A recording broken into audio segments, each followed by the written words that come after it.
Well, hello everybody. I'm Sigfried Trent, game designer, co-creator of Everyday Heroes, and unorthodox leader of Sig Trent Games.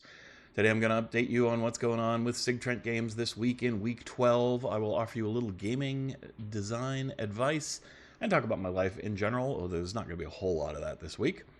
But we'll get there. Let's start with the week news for Sig Trent Games specifically. The main thing that I have been doing is working on Shotgun Fantasy, kind of with both barrels going strong on it. I've got fantasy professions put down for it. I've still got a couple more to do. This is a big challenge because one of the things in Shotgun Fantasy is to be able to play kind of a stock fantasy characters and in the Everyday Hero system. So I'm defining some of the core mechanics that you would use to do that. And one of the things that's very different between Everyday Heroes and Dungeons and Dragons is our profession system and our wealth system. And so I need to figure out how that looks when I'm trying to create the feel of Dungeons and Dragons using the rules of Everyday Heroes. Much like when we made Everyday Heroes, we wanted to use the rules from Dungeons and Dragons and feel like the modern day. So it's kind of an interesting challenge to go back and flip it around and do it the other way. And I went back and forth on a bunch of different ideas on how this could be done. And in the end, I did decide to keep the profession system. Generally speaking, professions aren't something that define fantasy characters. They are adventurers. That's their profession. And indeed, I thought about, well, I could just have one profession that is adventurer. But on the other hand, I like in the Everyday Heroes system the modular layers of building a character and how you can have a day job that you had before you went adventuring. And there's certainly a lot of fantasy stories where the young blacksmith becomes a hero, or the farmer becomes a hero, or the prince has to become a hero, whatever that happens to be. So I thought it would be interesting to add that element into fantasy character creation. Although obviously the way people interact with their profession in a sort of faux medieval Renaissance world is very different than the way we interact with our professions in the modern world. But for the most part, I think the mechanics still work. I just spent a little time describing the differences in sort of, I guess, socioeconomic terms, although that's a little too fancy for what I'm actually doing. But I try to give it some context in how it feels. Also, in doing so, a big part of profession in Everyday Heroes is the wealth system. And so that's something else that's dramatically different. In the modern world, you can just go on your computer, order something from Amazon, you can run out to the store. You've probably got a house full of sporting goods and tools and equipment and things like that that you can draw from as resources for your character in your adventure. In a fantasy world, that's less true. Although in reality, real people in historical periods did have houses and they did own things, although compared to the kind of material goods we have today, it's kind of nothing. So it does make more sense in that world, in our world, to have a very loose financial system where you just sort of have an overall status, and anything that's within your standard of living you probably own or can get in a very short notice. Not so much when you're out in the mines of Moria, delving deep into dark places, you can't call up Amazon. So for one, we just explain, most people understand the fantasy milieu, so you don't have to explain too much, but we just talk about the difference where in the fantasy world, what you have on your person and the cash you have on hand is a lot more important and is something that you should actually track. I will just use the standard kind of gold pieces and silver pieces language, since compatibility with Dungeons and Dragons is a big part of what the Shotgun Fantasy book is about and describing how they're compatible and how you can use the two systems together. So we just went with that for money, but we still have the wealth levels because that's an integral part of the Everyday Heroes rule system. So what happens is your starting profession, like your class does in Dungeons & Dragons, is going to give you your starting wealth, and it's going to be based on your wealth level, which still represents your socioeconomic status as a person in that world, because there are certainly rich people and poor people. And that's going to be one difference between Shotgun Fantasy's sort of mini encapsulation of fantasy roleplay, is that it does account for you can start the game as a relatively wealthy character. Now, I didn't put any wealth levels of 5 or above. I do talk about what they represent, but we didn't have that as a starting character, because that would pretty much mean you're like a king or a high lord when you start the game, which is a little against the fantasy trope. But you can be a noble of a house that's maybe not in succession currently, but you could get there over the course of playing the game. So we do have that. And you can start as a dirt poor peasant instead of your usual adventurer, and you're just not going to start with very much gear, but you'll get a couple extra ability points. So there's trade-offs to being wealthy, just like in Everyday Heroes. So I went through that whole system and got all that stuff written up and figured out. And there were a lot of different options I could have gone with. I could have gone with no professions. We could have not done the wealth system. But really, this whole book is about compatibility and crossing the streams. And so I need to think about both where I want to go on the design side and also just how to make it all fit very smoothly and easily together. That's the goal. All right, what else did I get to work on? I still did a little bit more work on spellcasting, and that's going to come in a little bit more in the LPJ project that's being adjacent to Shotgun Fantasy. They're both going to have magic systems. They're both going to have spells. There will be a little bit of a different focus on what kinds of spells those are and what kind of spellcasting you're going to be doing, but they'll be compatible with each other and, of course, fully compatible with Everyday Heroes. So I'm kind of designing two systems at once. They're going to be super closely related, but there are going to be little differences. But they'll be totally compatible because that's just how that rolls. All right, so that's most of the work we've done on Shotgun Fantasy this week. It's coming along very nicely at a good clip. I don't know exactly when it'll be done. I'm not setting myself a hard deadline, so we got a lot of things to juggle. But it's coming along well, and I'm going to be working a lot more on it this week. So expect more detailed news about what's coming in every one of these as we go forward.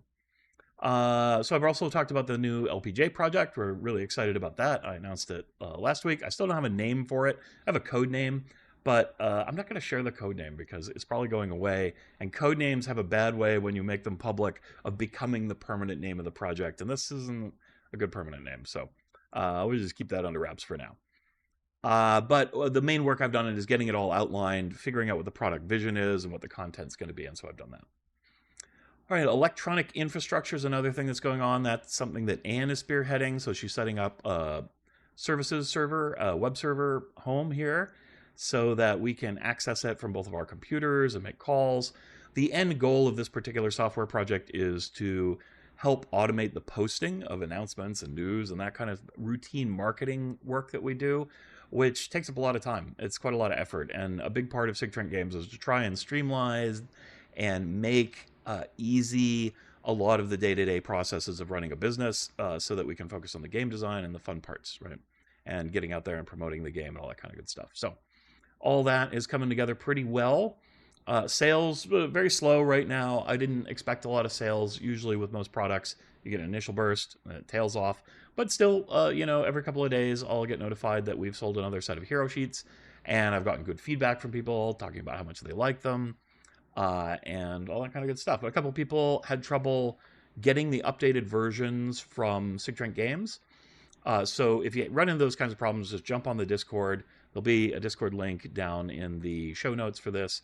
And just let us know what's going on. We'll make sure everything gets right.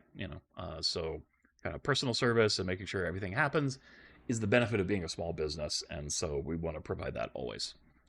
Just be really close and connected to the fans and helping everybody out.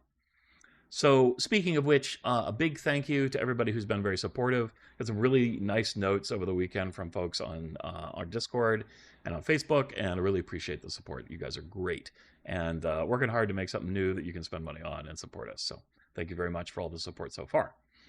Also, I wanted to mention that Sidekick, Evil Genius Games online portal, now supports third-party vendors selling on their system. So I'm being a guinea pig for that, trying to help Dave iron out any issues in the system. So far, it's worked very well. You can now buy our hero sheets on Sidekick. They're $5. I decided to go with $5 instead of the $4.99, $95 or whatever, just as an experiment, see what it does.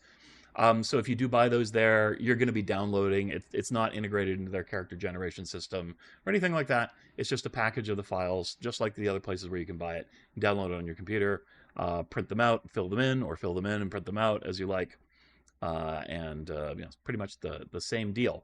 We will be putting our other projects up on there so that fans who enjoy using Sidekick can enjoy that. But we're also going to be having PDFs forever. Until the technology is clearly surpassed by something else or becomes something that people don't like anymore. So we follow whatever the fans are interested in, and we're going to try to make our stuff available in all the formats we can. Does that include VDTs? Yes, but not initially. We just don't have anybody on staff who knows how to do that. It's on Anne's list of stuff to research, kind of on my list of stuff to research too, but I need to focus on the game design so we can have products to convert. Otherwise, conversion doesn't make much sense. So anyway, I'm focused on that. Slow sales are also a reason to point out that, look, any game company that wants to be a going concern, that wants to graduate into something that can become a full-time job, has got to have kind of a constant stream of products, because they're all going to spike up. Some things will be kind of ever present, and you'll get a nice long stream of sales, but you need a lot of products to make a go of things, and it just takes a while to build up that catalog. So something I'm working on. And working with partners like LPJ helps a lot, because they've already got the catalog, and so we can work with them to get materials out in their pipeline, and all those pipelines benefit me, so long as they're done in a kind of sharing arrangement where we're going to split proceeds and also split the costs, right? So that's all good. That's what's going on with Sig Trent Games. I would say it was a pretty good week, and I'm looking forward to more good weeks. All right, so our game design tip of the week this week is called Choice Support. So what is choice support? Basically, the idea is, and this goes mostly for strategy games and role-playing games that contain strong strategic elements. So a little less on the pure storytelling games, but this is for strategic-minded gameplay and game choices, right? Which you have plenty of in Everyday Heroes, Dungeons & Dragons, and traditional role-playing games like that. So the idea in any game is you want to support meaningful choices for people to make. You can be a fighter, you can be a wizard, you can be a cleric. These are elemental choices that you make in order to determine some ability that your character has and how you interact with the strategic parts of the game. And in a role-playing game, there's lots of these choices that you make. There's also going to be lots of choices that are role-play oriented, and those, generally speaking, don't really follow into this bit of game design advice. And you'll see why in a moment. So anyway, you make these strategic choices. And because a game like a role-playing game is a progression system, and many strategy games also can be like that as well, the choice you make up front then has other choices to support it. So if you're playing a fighter, there's like a strength and constitution-based character. So then you need items that are going to support a fighting character. You need your great swords and your longbows. Magic items are going to need to fall into the categories of the types of things that will enhance what a fighter wants to do. You're going to need feats that a fighter will want to take that are going to build with their ability scores. And you're going to need to provide more choices for somebody playing a fighter that they can make as they level up, so on and so forth. Same for the wizard. They're going to need spells. They're going to need magic items that interact with spell mechanics. They're going to need feats that interact with spell mechanics. Same with clerics. Same with everybody, right? So every choice, especially major choices that you present for a character, is going to require support in your system. Now, a good example in Everyday Heroes is when we were doing the core rulebook, especially. It's most important in a core rulebook. We have the 6 archetypes, each based on an ability score. So increasing all the ability scores is very important. So when we did the backgrounds, we did professions, I did a big chart. Which ability scores are present and able to get bonuses. It's very nice when one of them reasonably could give you a bonus to any stat you choose. That helps make the chart go a little easier. But it's very important that we have almost the same number of options to increase wisdom, as charisma, as strength, as constitution, as dexterity. And sometimes that's going to inform your choice of what kind of professions or backgrounds you offer. Because a background, maybe obviously, would make you stronger. But we already have a ton of choices that are going to make people stronger and not enough choices that are going to add wisdom. So I may change what list of professions we have in order to balance out the support for each of the choices that are in the game.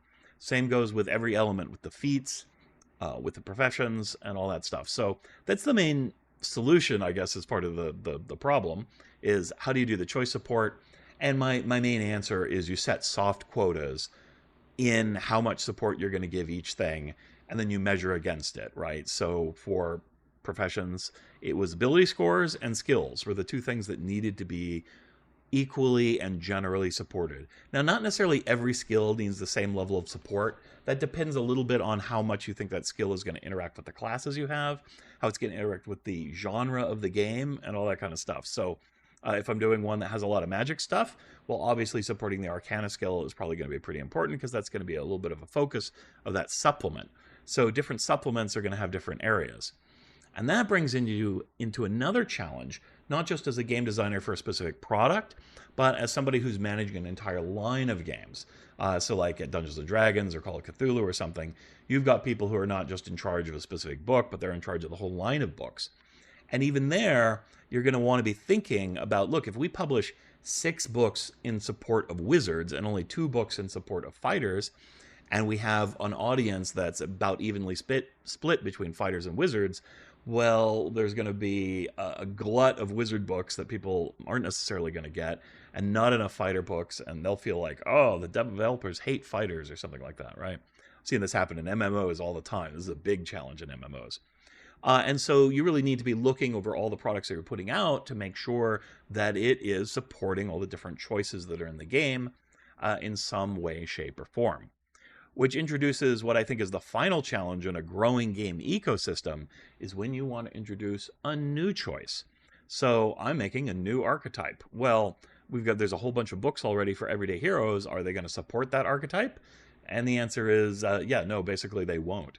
So that means my book needs to have extra support for that archetype, and it needs to be very focused on it, just so people who want to play that archetype can kind of catch up to the level of choice and richness that people have for all the existing archetypes. Now, fortunately, a lot of players are driven by novelty, and they'll just want to do whatever's new. They aren't necessarily thinking, oh, there's not a lot of support for the brand new class. They're like, ooh, new shiny class, yay. So it's a problem that solves itself to some degree, but if that new thing becomes popular enough, then people will want ongoing support for it. And the more choices you have, the more things you need to support evenly, and it becomes what we call a hard problem, which means it is a problem you cannot completely solve. You just need to decide which end of the balancing beam is going to be best to stand on for your goals and your design choices. So there we go. That is the challenge of choice support. It's always something you need to think about in almost any strategy game, especially one that is asymmetrical like most role-playing games are. All right, let's talk about what games I've been playing. So mostly Baldur's Gate 3. I've been having a good time with that. Interestingly enough, I do have some game design thoughts about it, because this is probably like 6th or 7th time I've started a campaign. I've only finished, I think, one, and I've come pretty close on a couple more. But I've played through Act 1 many, many times, played through Act 2 a few times, and played into Act 3, I think, 3 times. It's a very long game, so, that's pretty normal. I'm playing on Honor Mode, and one thing I'm finding is Honor Mode is very easy for me this time around. I remember it was challenging the first time, and I thought the whole game was pretty challenging the first time I played. I usually play RPGs on a higher setting. I didn't play on the highest difficulty, because sometimes that requires really janky interaction with the AI. That's not really true of Baldur's Gate. It scales very smoothly up the difficulty curve, although I will say that, as I'm discovering at the very top of the difficulty curve, I think the game favors players in a lot of ways. Honor Mode is very challenging, but once you've started to master Baldur's Gate 3 and you know the encounters and you do use that knowledge to plan ahead for what's going to happen, so that you're in an advantageous position at the start of combat, it definitely helps you a lot. The thing I've noticed, and this is very true in Dungeons and Dragons, it is true in Everyday Heroes, the first rounds of combat are super important. If you can get a decisive victory over the big bad guy in the early rounds, or strategically eliminate important supporting NPCs or something like that, makes the rest of the battle go a lot easier. So you often kind of know you've won in rounds 1 or 2. Doesn't always happen that way, but it happens a lot, especially if you surprise people. Now, Dungeons & Dragons 5th edition doesn't have surprise, at least not in the 2024 version, and Everyday Heroes does still have surprise. But that's sort of a choice. Sometimes you want things to be very balanced. In our case with Everyday Heroes, we do want, outside of combat, if you come up with a very clever way to get an advantage when combat starts, we want you to feel that advantage, and we want you to be able to win. That's just how that goes. So, because in a lot of role-playing games, what happens out of combat is as important as what happens in combat. Now, in Baldur's Gate 3, often you're using your meta-knowledge of the story. That's a lot harder to do in a role-playing game you've never experienced before at a tabletop, because you never know what the game master is going to do. If you display too much meta-knowledge, they might switch things up on you. The computer's not going to do that. So anyway, I've noticed that. Another thing that I think is pretty interesting is that when I do the replays now, I'm mostly focused on combat and a little bit less on the story. I'm tabbing through those stories. The first times I played Baldur's Gate, I was incredibly focused on the story because I didn't know what could happen. And there's so many different branching possibilities. Such a wonderful game that way. So it is really a lot more like tabletop. But now that I'm like playthrough 7, 8, I've explored most of what you can do, and I'm kind of optimizing. So it's really the combat and leveling parts of the game that I'm paying a lot of attention to and really delving into, trying different builds and doing different strategies. And so still a lot of fun. Just an interesting thing to note that for me and for a lot of players, replayability comes through dynamic possibilities that are due to changing situations. And that's very hard to establish with story in a computer game, but pretty easy to establish with mechanics. While in a tabletop role playing game, story is almost always fresh because you're almost never going to play through an adventure more than once. There are some exceptions to that, but it's very rare. Organized play programs are a good example. And I will say that even when I run an adventure many times, they don't always play out the same. Even if the adventure is a bit of a railroad, player choices and just player personalities are going to wildly change the outcomes and the nature of the way a game plays out, and it always feels pretty fresh. All right, what about life in general? Well, this part's really short. I'm doing okay. No great complaints. My health is pretty good. My spirits are all right. I've been very busy, kind of scattered. It's a little hard being pulled in many directions. I often want to really dive deep into working on my stuff for Sig Trent Games, but I do have to go and work my 25 hours at the gift shop, and I gotta, get some peace of mind, play some games, refresh my inspiration. So it's hard to do all these things. And of course, family and friends. I struck out on my phone calls last week trying to contact my family. I didn't get anybody on the phone. It's one of the things I don't like about phones. I'm a very email guy because, like, you can read the email at your leisure. You can write an email back at your leisure. It doesn't depend on schedules. Phones are a lot harder, but I know people like talking on the phone, so I'm going to keep trying. We'll make some more calls this week. All right, everybody. I hope you're having a great time out there. Good gaming to you, and may life treat you well. We'll see you next week. Bye-bye.